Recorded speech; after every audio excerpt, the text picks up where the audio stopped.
Assalamu alaikum everyone. I hope you all are fine. Welcome to my channel Psychology Facts by Lara. So viewers, you all know हमने new series start की है जो कि है theories of personality पर, और इसमें सबसे पहले जो थेरी सेलेक्ट की गई है वो है साइको एनालिटिकल अप्रोच, जिसे साइको एनालिसिस भी कह सकते हैं, यहाँ पर साइको एनालिटिकल थेरी। और फर्स्ट वीडियो मैंने अपलोड कर ली है जो कि है लाइफ ऑफ फ्रॉइड पर, और ये डिटेल वीडियो है जिसमें overall from childhood to the death Freud के डिफरेंट एक्सपीरियंसेस को, फ्रॉइड के अचीवमेंट्स को डिस्कस किया है डिटेल में, जो कि आप मेरे चैनल पे जाके देख सकते हैं जिन्होंने अभी तक नहीं देखी। आज की वीडियो में हम डिस्कस करने जा रहे हैं इंस्टिंक्ट्स, और इंस्टिंक्ट्स को डिटेल में डिस्कस करेंगे इस वीडियो में। Next video would be on the levels of personality. इसी तरह वीडियो बाय वीडियो में हर कॉन्सेप्ट को डिटेल में डिस्कस करूंगी ताकि ओवरऑल हमें अच्छे से आइडिया हो जाए कि साइको एनालिटिकल अप्रोच के क्या मेन कॉन्सेप्ट्स हैं। So viewers, psycho analytical theory के अंडर जो फर्स्ट कॉन्सेप्ट हम डिस्कस करने जा रहे हैं वो है instincts and its types, and at the end of the video I will also discuss criticism on this concept too. So सबसे पहले आपके लिए रिमाइंडर है, चैनल को सब्सक्राइब कर लें, इस वीडियो को लाइक करें और ज़्यादा से ज़्यादा शेयर करें। चलते हैं अपने टॉपिक की तरफ। So what are instincts? According to Freud, instincts are basic element of personality. जो बेसिक एलिमेंट हैं पर्सनैलिटी के अकॉर्डिंग टू फ्रॉइड वो इंस्टिंक्ट्स हैं। ठीक है, अगर आपने इंस्टिंक्ट्स को याद करना है तो आप कुछ सिनोनिम माइंड में रख दें। इंस्टिंक्ट्स ऐसी ड्राइव्स हैं, ऐसी मोटिवेटिंग फोर्सेस हैं या इम्पल्सेस हैं या अर्जेस हैं जो हमें कंपेल करती हैं सर्टन एक्शंस परफॉर्म करने में। इसके साथ साथ ये मोटिवेटिंग फोर्सेस हमारे बिहेवियर्स के डायरेक्शंस को भी डिटरमिन करती हैं कि हम किस तरह का एक्शन परफॉर्म कर रहे हैं। इसके साथ साथ फ्रॉइड ने कहा है कि इंस्टिंक्ट्स जो हैं वो फॉर्म ऑफ एनर्जी हैं जो कि ट्रांसफॉर्म हो जाती हैं फिजियोलॉजिकल एनर्जी में, जो कि हमारी बॉडीली नीड्स को माइंड तक लेके जाती हैं और माइंड उसे एज अ विश हमारे सामने प्रेजेंट करता है, जिसकी वजह से हम सर्टन एक्शंस परफॉर्म करते हैं, हम उस विश को पूरा करने के लिए कुछ एफर्ट्स पुट करते हैं। और फ्रॉइड ने जर्मन टर्म जो यूज़ किया था इंस्टिंक्ट्स के लिए वो ट्राइब था, जिसका मतलब भी ड्राइव, इम्पल्सेस या अर्जेस है। So according to Freud, when a need is aroused in a body, it generates a condition of physiological excitation or energy. Then mind transforms this bodily energy into a wish. Simply क्या है कि जब भी हमारे जिस्म में कोई need arouse होती है, हमारे अंदर एक फिजियोलॉजिकल एक्साइटेशन पैदा हो जाती है और फिर यही एनर्जी विश की फॉर्म में हमारे सामने प्रेजेंट होती है। और एक्साइटेशन की अगर हम बात करें तो इट इज़ बेसिकली इंस्टिंक्ट जो हमारे अंदर ये फिजियोलॉजिकल एक्साइटेशन और एनर्जी प्रोड्यूस करता है। For example, a person is feeling hungry, यहाँ पे क्या है, फिजियोलॉजिकल एक्साइटेशन स्टार्ट हो गई है and it is just because of instincts. और फिर क्या होता है, he feel strong need to eat something and mind transform his bodily need into a wish. अब एक्साइटेशन की वजह से क्या हुआ है, there is a strong desire to eat something, और यही कंडीशन क्या होता है इस सिचुएशन में, हमारा माइंड हमारी बॉडीली नीड्स को फुलफिल करने के लिए एज अ विश हमारे सामने एक काम रख देता है, जिसकी वजह से what a person does, he put some efforts to eat something. यहाँ पे क्या है, बिहेवियर परफॉर्म हो रहा है। सो सिंपली एक्साइटेशन जो हमारे अंदर आती है हमारी बॉडीली नीड्स को फुलफिल करने के लिए, this is just because of instincts. यही हमें कंपेल करते हैं सर्टन एक्शंस परफॉर्म करने के लिए। और जब आप प्रॉपरली अपनी बॉडीली नीड्स को फुलफिल कर लेते हैं अकॉर्डिंग टू फ्रॉइड, आप फिजियोलॉजिकल इक्विलिब्रियम हासिल कर लेते हैं। यानी इंस्टिंक्ट्स का काम है कि आपको आपकी एनर्जी को आपको दोबारा से इक्विलिब्रियम स्टेट पे वापस लेकर आए। इसके साथ साथ इंस्टिंक्ट्स बेसिकली हमारी नीड्स को सेटिस्फाई करना चाहते हैं। इनका मेन मकसद जो है, मेन पर्पस वो ये है कि हमारी सारी नीड्स जो हैं वो सेटिस्फाई हों और हमारी टेंशन रिड्यूस हो। इंस्टिंक्ट्स के कॉन्सेप्ट को टेंशन रिडक्शन थ्योरी भी कहा जाता है, और फ्रॉइड के इस ओवरऑल पूरी कॉन्सेप्ट को होमोस्टैटिक अप्रोच से भी रिलेट किया गया है, क्योंकि इसमें टेंशन रिडक्शन की बात आ रही है और हमारी फिजियोलॉजिकल नीड्स की फुलफिलमेंट की बात आ रही है, ताकि हम प्रॉपरली इक्विलिब्रियम पोजीशन एक्वायर कर सकें.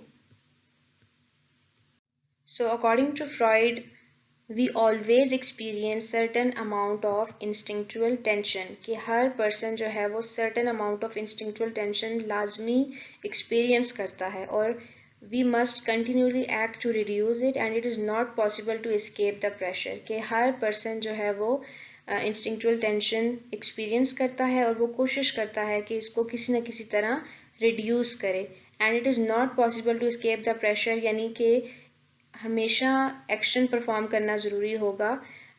स्केप जो है यहाँ पे पॉसिबल नहीं है, यानी कि एक पर्सन मिनिमम लेवल का भी जो एक्शन है वो ज़रूर परफॉर्म करता है ताकि वो टेंशन को रिड्यूस कर सके, और वो एक्शन उसके लिए हार्मफुल है या फिर उसके लिए बेनिफिशियल है या नहीं, ये नहीं देखेगा, बल्कि वो परफॉर्म करेगा ताकि टेंशन को रिड्यूस कर सके. However people may take different paths to satisfy their needs, और ऐसा भी होता है कि समटाइम्स कुछ लोग डिफरेंट पाथ्स को पिक कर लेते हैं ताकि अपनी नीड्स को सेटिस्फाई कर सकें और टेंशन को रिड्यूस कर सकें. जैसा कि एग्रेशन जो है वो, जब आपको पता है कि आप किसी पर अपना एग्रेशन नहीं उतार सकते, गुस्सा नहीं उतार सकते, तो आप अपने आप को अपनी एक्टिविटीज़ या अपने बिहेवियर को चैनल कर लेते हो किसी भी फिजिकल एक्टिविटी की तरफ, जैसा कि स्पोर्ट्स में इन्वॉल्व हो जाते हो. So this is basically a displacement. और फ्रॉइड ने कहा है कि एक इंडिविजुअल की पर्सनैलिटी को समझने के लिए उसके डिस्प्लेसमेंट्स को भी देखना बहुत ज़रूरी है कि वो किस तरह के बिहेवियर्स जो है वो अडॉप्ट कर रहा है. So we can say that instincts are the exclusive source of energy of human behavior and this energy can be invested into variety of activities. Freud ने कहा है कि ये एनर्जी बहुत सी एक्टिविटीज़ में हम इन्वेस्ट कर सकते हैं, और हमारे जितने भी इंटरेस्ट्स, जितने भी प्रेफरेंसेस, चॉइसेस, हमारे एटीट्यूड्स होते हैं जो कि हम एज ए एडल्ट डिस्प्ले करते हैं, these are basically the displacement of our energy. और यही डिस्प्लेसमेंट जो होती है बेसिकली हमारी किसी न किसी तरह इंस्टिंक्चुअल नीड्स को सेटिस्फाई कर रही होती है. So there are two types of instincts according to Freud. Life instincts, जिसको इरोज भी कहा है, एंड डिस्ट्रक्टिव और डेथ इंस्टिंक्ट्स, जिसको लेटर ऑन टर्म किया गया था थेनाटोज. सबसे पहले हम डिस्कस करेंगे लाइफ इंस्टिंक्ट्स, जिसे इरोज भी कहते हैं. नाम से ही हमें समझ आ रही है कि लाइफ इंस्टिंक्ट्स वो इंस्टिंक्ट्स हैं या वो ड्राइव्स या फोर्सेस हैं जो कि हमें मोटिवेट करती हैं towards the survival of our selves, towards the survival of our species, and how they compel us to satisfy our needs of food, water, air and sex. So basically हम कह सकते हैं कि लाइफ इंस्टिंक्ट्स हमें compel करती हैं survival की तरफ, और हमें कंपेल करती हैं कि हम अपनी नीड्स को सेटिस्फाई करें, जो कि बहुत इंपॉर्टेंट है हमारी लाइफ के लिए.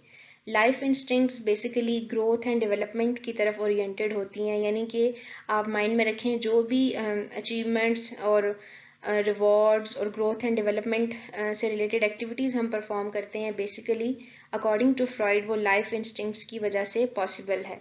इसके साथ साथ साइकिक एनर्जी जो है वो अकॉर्डिंग टू फ्रॉइड जो लाइफ इंस्टिंक्ट मैनिफेस्ट करते हैं वो लिबिडो है. He termed this psychic energy as libido, यानी कि वो एनर्जी जो लाइफ इंस्टिंक्ट्स के अंदर मौजूद होती है, जो हमें सर्टन एक्शंस परफॉर्म करने में कंपेल करती है, वो एनर्जी लिबिडो होती है. And libido can be attached to an object and person which he called cathexis. According to Freud जब भी हम अपनी एनर्जी यानी लिबिडो किसी भी पर्सन में इन्वेस्ट करते हैं या किसी भी ऑब्जेक्ट में इन्वेस्ट करते हैं, तो इस पूरे फिनोमिनन को कैथेक्सिस कहते हैं. फ्रॉइड की अकॉर्डिंगली अगर एक एग्जांपल दूं, Freud said that if you like someone, basically you invest libido and your libido is cathected to him और हर, यानी आप अपनी एनर्जी जब इन्वेस्ट कर रहे हो तो इस प्रोसेस को फ्रॉइड ने कैथेक्सिस का नाम दिया है. Life instincts focus on preservation of life and compel people to engage in actions that sustain their health and safety. Life instinct हमारी लाइफ को सेव करने में हेल्प आउट करती हैं और हमें एंगेज करती हैं उन एक्शंस में जिनमें हम अपनी सेहत को, अपनी हेल्थ को, अपनी सेफ्टी को मेंटेन कर सकें. Further, according to Freud, the most important life instinct is sex, which include not only erotic needs but all pleasurable behaviors and thoughts. Freud के अकॉर्डिंगली सेक्स एक टर्म जो है वो सारी प्लेयरेबल एक्टिविटीज और थॉट्स के लिए है, not just limited to erotic needs. He further said that erotic wishes arise from body erogenous zones. और ये erogenous zones फ्रॉइड ने कहा है माउथ एंड सेक्स ऑर्गन्स हैं. He stated that people are predominantly pleasure seeking. हमेशा से Freud ने अपनी थ्योरी में ह्यूमंस को as a pleasure seeking display किया है कि ह्यूमंस जो है वो हमेशा से ही प्लेयर को हासिल करने के लिए एफर्ट्स करते हैं. And he further said that behaviours commonly associated with life instincts are love, cooperation, self-well-being and other pro-social actions for healthy society. According to Freud जो भी एक्शंस जो हैं एसोसिएटेड है लाइफ इंस्टिंक्ट्स के साथ वो बेसिकली पॉजिटिव ही हैं, जिसमें उन्होंने खुद ही बताया love, cooperation, well being of your self and pro social activities, जिसमें आप सोसाइटी की बेटरमेंट के लिए बहुत से अच्छे एक्शंस परफॉर्म करते हो ताकि हेल्दी सोसाइटी हो. So next is death instincts, जिसे डिस्ट्रक्टिव इंस्टिंक्ट्स भी कहा जाता है और थैनाटोस भी कहा जाता है. और नाम से ही पता चल रहा है डेथ इंस्टिंक्ट्स वो इंस्टिंक्ट्स हैं जो कि हमें लीड करती हैं टूवर्ड्स डिस्ट्रक्शन एंड डेथ. ऐसी फोर्सेस जो कि हमें कंपेल करती हैं to perform certain actions that lead towards the destruction of self and that also lead towards the death.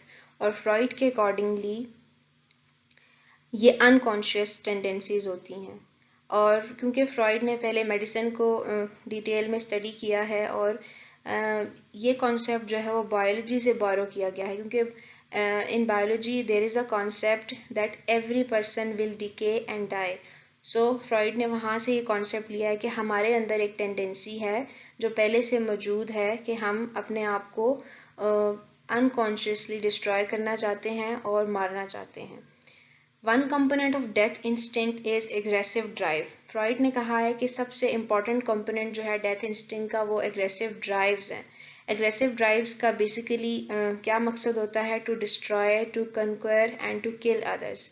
अगर एक पर्सन जो है वो अपने इसी एग्रेशन को बाहर की तरफ चैनल करता है तो बेसिकली वो दूसरों को हार्म करता है, ठीक है, जिसमें ही कैन किल अदर्स. इसके साथ साथ अगर वही एग्रेशन वो अपनी तरफ डायरेक्ट करता है तो वो सेल्फ हार्म और सुसाइडल बिहेवियर्स की तरफ जाता है. और according to Freud aggression is a compelling part of human nature as sex. Freud की ओवरऑल थ्योरी में आप सेक्स एंड एग्रेशन को बहुत ज़्यादा नोटिस करेंगे that he has said these are the compelling part and these are the most prominent part of human personality. अगर सवाल आता है व्हाट कॉजेज डेथ इंस्टिंक्ट्स, आपके माइंड में ये सवाल आ सकता है कि डेथ इंस्टिंक्ट्स क्यों एक्टिवेट होते हैं.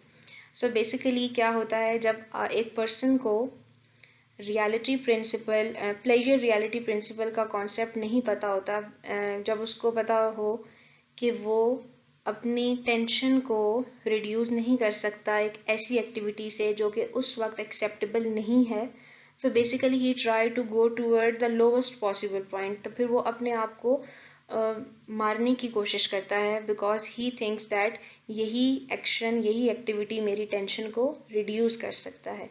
अगर हम बात करें प्लेजर रियलिटी प्रिंसिपल की तो एट टाइम्स एक नॉर्मल पर्सन यही सोचता है कि some sort of activities or some sort of actions are not possible to satisfy my needs, कि ये activities अभी possible नहीं है मेरी needs को fulfill करने के लिए, तो मैं थोड़ा सा वेट कर लेता हूँ, ठीक है, या फिर मैं ऐसी एक्टिविटी परफॉर्म करता हूँ जो कि सोशली एक्सेप्टेबल है. इस सिचुएशन में बैलेंस आ जाता है. लेकिन बहुत से लोग जब इस कॉन्सेप्ट को प्लेयर रियलिटी प्रिंसिपल को नहीं समझते कि प्लेयर को देखा जाए या फिर रियलिटी को देखा जाए, जब इस कॉन्सेप्ट को समझते नहीं हैं तो वो डेथ इंस्टिंक्ट्स जो कह रहे होते हैं उन्हीं को फॉलो करना शुरू कर देते हैं, जिसमें उनका एग्रेसिव बिहेवियर सामने आता है या फिर वो लीड करते हैं towards death. Now we will discuss criticism on instincts theory. There are many arguments for or against life and death instinct, but majorly we are going to discuss the arguments that are against life and death instincts. Death instinct जो है वो बहुत ज़्यादा complicated and disputed theory रही है, और Freud ने क्योंकि ये नोशन अपने लेटर लाइफ में दिया था, और बहुत से थेरिस्ट का मानना है कि डेथ इंस्टिंक्ट बेसिकली रिफ्लेक्शन है फ्रॉइड के अपने एक्सपीरियंसेस का, क्योंकि लेटर लाइफ में फ्रॉइड कैंसर गॉट वर्सन, और उसके अलावा वर्ल्ड वॉर 1 स्टार्ट होगी जिसमें बहुत सारे इंसिडेंसेस फ्रॉइड ने देखे, और उसके साथ साथ फ्रॉइड की यंग डॉटर फोर्थ हो गई, मर गई at the age of 24. Along with that, these all events affected him so deeply कि वो डेथ एंड एग्रेशन जो है वो बहुत ज़्यादा डोमिनेंट रहा, जिसकी वजह से थेरिस्ट ने कहा है that's why he has added death and aggression theme in his theory as well. Death instinct जो है वो डेथ इंस्टिंक्ट को लिमिटेड एक्सेप्टेंस मिली even among Freud most dedicated followers. और एक साइकोएनालिस्ट ने लिखा that this idea should be regulated to the dustbin of history, यानी कि ये आइडिया जो है वो डिस्कस ही नहीं होना चाहिए and it must be kept in the history. Another suggested that Freud was a genius and suggestion of death instinct was an instance of a genius having a bad day, यानी कि Freud तो genius है लेकिन एक concept ऐसा Freud ने दिया है जिसमें हम कह सकते हैं कि फ्रॉइड का बैड डे था जिस पर उसने ये कॉन्सेप्ट हमारे सामने प्रेजेंट किया. इसके अलावा अगर लाइफ ड्राइव्स की बात की जाए या लाइफ इंस्टिंक्ट्स की बात की जाए तो क्रिटिक्स ने कहा है कि ये बहुत ज़्यादा ओवर सिंप्लीफाइड कर दिया था लाइफ ड्राइव को, और इसको टोटली अटैच कर दिया लिबिडो के साथ. और बहुत से थेरिस्ट ये भी कहते हैं कि all the concepts related to instincts are the product of just Freud life, Freud के एरा की और फ्रॉइड के टाइम की ही सारे कॉन्सेप्ट्स हैं जो कि doesn't make sense in contemporary world, जो कि आजकल के वर्ल्ड में कोई सेंस नहीं दिखा रहे. Drives are abstracts and science can not verify और disapprove their existence by any reliable and quantifiable measure. सबसे बेसिक अगर हम देखें फैक्ट की बात करें तो ड्राइव्स जो हैं वो एब्स्ट्रैक्ट हैं. साइंस एब्स्ट्रैक्ट चीज़ों को एक्सेप्ट नहीं करती, ना ही वो वेरीफाई कर सकती है किसी भी रिलायबल और क्वांटिफाइबल मेजर से. कंक्लूजन. सो कंक्लूजन में मैं कहना चाहूँगी according to Freud there are bundle of contradictory principles that are present in human. और अगर ह्यूमन नेचर की बात की जाए तो we can say that yes there are many contradictory principles जो कि हमारे अंदर मौजूद होते हैं. इवन एक पर्सन के लिए भी हमारे एटीट्यूड डिफर करते हैं एट टाइम्स. सो अगर हम एग्जांपल लें लव एंड हेट प्रिंसिपल की, love and hate both concepts both emotions से हम अवेयर हैं और ये हमारी पर्सनैलिटी का हिस्सा हैं, लेकिन अगर हम इन दोनों को बैलेंस रखते हैं तो हम अच्छे से अपनी लाइफ को परस्यू कर सकते हैं. इसी तरह फ्रॉइड के अकॉर्डिंगली इरोज एंड थेंटोस को अगर आप बैलेंस रखेंगे तो आप अपनी लाइफ को अच्छे से कंटिन्यू कर सकते हैं. लाइफ इंस्टिंक्ट अगर बहुत ज़्यादा डोमिनेंट रहेंगी या फिर हम प्लेजर सीकिंग एक्टिविटीज़ पे ही ज़्यादा फोकस करेंगे, ऑब्वियसली हमारी लाइफ बैलेंस नहीं रहेगी. और इसी तरह डेथ इंस्टिंक्ट्स की बात की जाए तो अगर वो डिस्ट्रक्शन की तरफ ही जाएगी अगर वो हम उन पे बहुत ज़्यादा फोकस करेंगे. सो कंक्लूजन ये है कि दोनों इंस्टिंक्ट्स को अगर बैलेंस रखेंगे तो लाइफ अच्छे से परस्यू हो सकती है. लेकिन फ्रॉइड की इस थेरी पर बहुत ज़्यादा क्रिटिसिज्म हुआ है जो कि करंट सेंचुरी तक चैलेंज हो रहा है, अभी भी इसको चैलेंज किया जा रहा है, जिसमें हम देख सकते हैं एकेडमिकली बहुत से साइकोलॉजिस्ट ने ये कहा है कि ये अनसाइंटिफिक है. अगर फिलोसफर्स के पॉइंट ऑफ व्यू से देखा जाए तो उन्होंने कहा है कि एथिकल स्टैंडर्ड्स पे अगर बात की जाए तो फ्रॉइड ने बहुत ज़्यादा डिग्रेड किया है डिग्निटी ऑफ ह्यूमन को. और इसके साथ साथ अगर हम बात करते हैं मेडिकल पॉइंट ऑफ व्यू से तो बहुत से ने कहा कि ये साइंटिफिक नहीं है और ऑर्गेनिक फैक्टर्स पे निगलेक्ट होती है. So there is still criticism और बहुत से लोग अभी भी फ्रॉइड की थ्योरी को चैलेंज कर रहे हैं. And that's the end. Thank you so much for watching. Next video topic would be levels of personality. I will upload this video soon. And if you want to get more grip over the topic, you have to watch the whole series on psychoanalytical approach. और अभी ही मेरे channel को subscribe कर लें क्योंकि बहुत से viewers just videos को देख रहे हैं, they are not subscribing the channel. So अभी इस वीडियो को लाइक करें और ज़्यादा से ज़्यादा शेयर करें और कमेंट सेक्शन में बताएं कि आपको ये वीडियो कैसी लगी और कितनी हेल्पफुल रही आपके लिए। Take care of your self. Thank you.